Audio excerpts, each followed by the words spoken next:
Welcome to our Cleancast. Thanks for joining us today. We're happy to have you. I've entitled today's session Dave Anderson and Jim Murphy. Two guys. And I have the story here in front of me, and I will be reading some of it to you because I do not want to miss some of the key points that are in this story. But I want to ask you to listen very carefully to it and see how, if at all, it applies to you or maybe someone close to you, and see what your attitude about it is.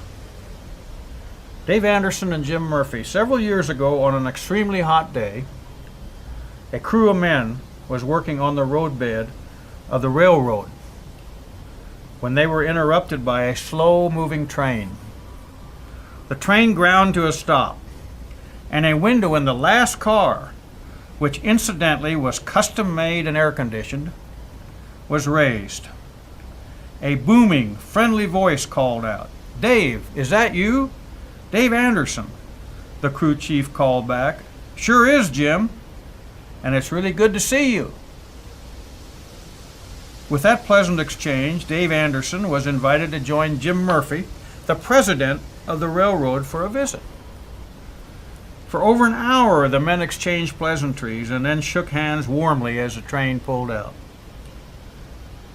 Dave Anderson's crew immediately surrounded him, and everybody expressed astonishment that he knew Jim Murphy, the president of the railroad, and had him as a personal friend.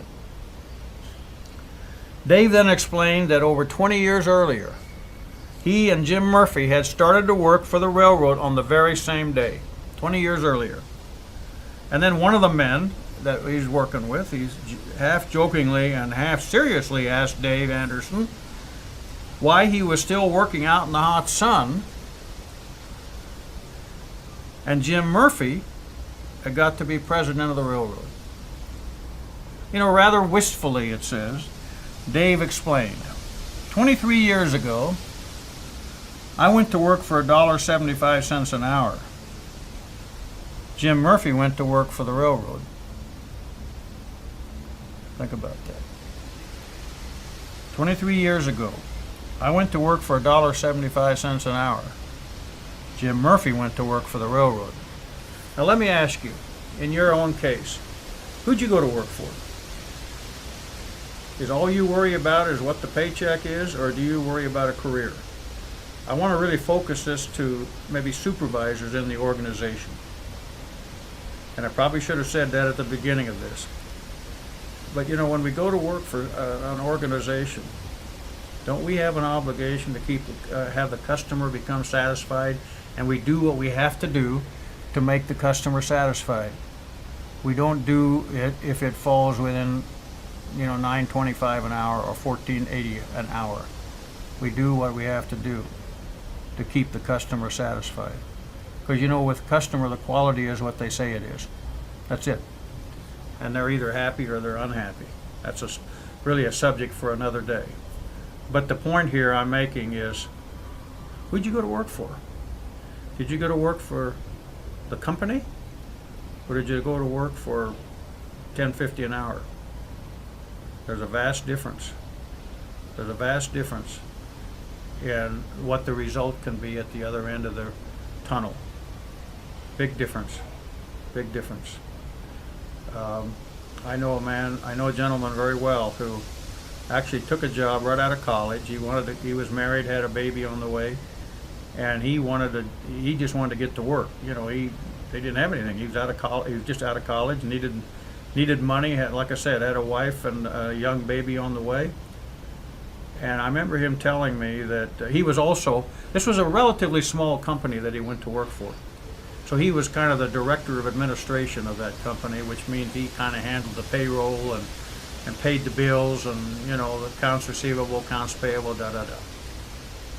And he reminded me, he said, I got the job, and he said it came time for the first payday, and I had to ask my boss what it was my salary was. And he told me, and that was fine. Because he said, I was so excited to get the job, I forgot to ask him what they paid. But he also told me then, he said, without sounding obnoxious or anything, I felt this way. I wanted a job. I was going to do the best I could in my job. And I would constantly try to improve myself. And if this employer would not give me what I was worth at some point in my career, then I bet you there's somebody else that will. And I never forgot that. You know, he went to work, out of college, wife and a baby on the way, had to ask, what's my salary? Now, how many of you out there today, how many of you that are supervisors, cleaning techs, would actually take that job and say, I'll show them what I can do. I don't care what the hourly rate is or the monthly rate is or the weekly rate is. How many would do that? This guy did. And I can tell you he became very successful as I know him. I still keep up with him, and he's done very, very well in his career, and he's been at it for many, many years now. In the same industry, by the way. I mean, he stayed in the same industry. And but he wanted a chance to prove himself. I remember the story that Zig Ziglar told about he was a teller in a grocery store when he was growing up, and didn't mean that he was a teller. It just meant that he told people to move so he could sweep. And he said they had this young man in the grocery store across the street that would come and borrow things as he would go across and borrow. These were two grocery stores, and they would borrow, you know, if they were out of beans or out of corn or whatever, they'd run to the other store and get them, and then at the end of the week, they would, pay up. And he said this young man across the street would always come running in and grab what he needed and run back to the store across the street. And Zig said, I asked the guy, he said, I asked my boss, he said, why is that guy always running? He says, he's working for a raise. Really? Yeah, he's working for a raise. And Zig says, well, what do you mean by that? And he says, well, he's working for a raise, and if his boss won't give him one, I will. Because he's a hustler. And that's the kind of people I want on my payroll. Now, Zig stayed on the payroll, but I'm just saying he's working for a raise. So how many of you, let me ask you, how many of you are doing what you need to do, that are, quote, working for a raise, but not saying I want a raise? You're just doing the right things in the organization that people will take notice, and you will get the opportunity to advance. And if they don't take notice and give you the opportunity to advance, somebody will. Trust me, they will. Thanks for joining us today. See you next time.